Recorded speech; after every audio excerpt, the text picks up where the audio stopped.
Here are 7 mistakes I've made, common mistakes that I've made as a DM. Yes, I've stolen this board, don't ask questions. Fine. Number one is that I've always thought, oh, I can just wing it.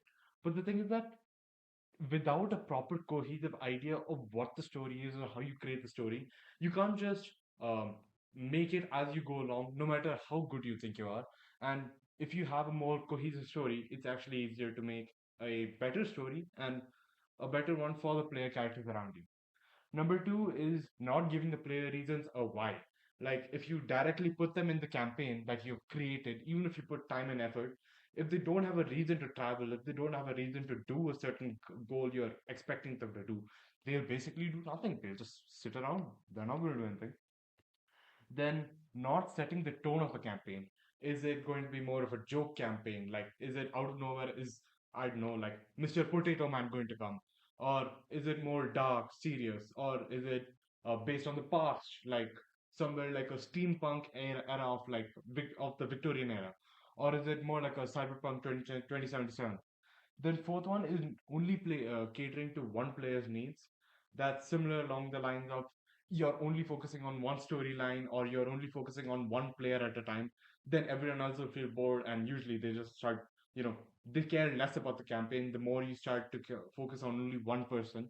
And I see that's common among a lot of people. I'm looking at you, Vikram. That's right. Vikram. Fine. Then you're trying to make an unnecessary voice. I've seen this a lot with newer DMs. I am also new, not a problem. But the thing is that we try to make a more British voice. Like, look at this. This story begins in this wonderful era of the new star age.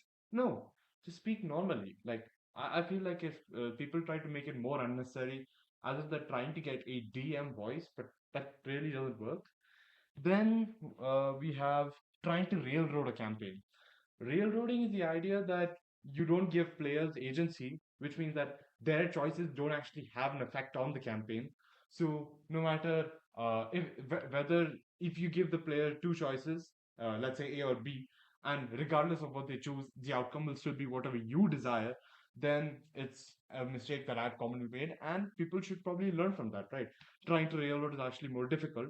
You should always work on cause and effect, which is whatever cause they have leads to an effect caused due to their actions. Then, most importantly, I feel is that letting a PC's rule over others in an uncharacteristic way. So let's say there's an older one or older player character among the others, and they would try to like interfere with the other player character's decisions. I feel that's extremely wrong because if it's their player character, I understand.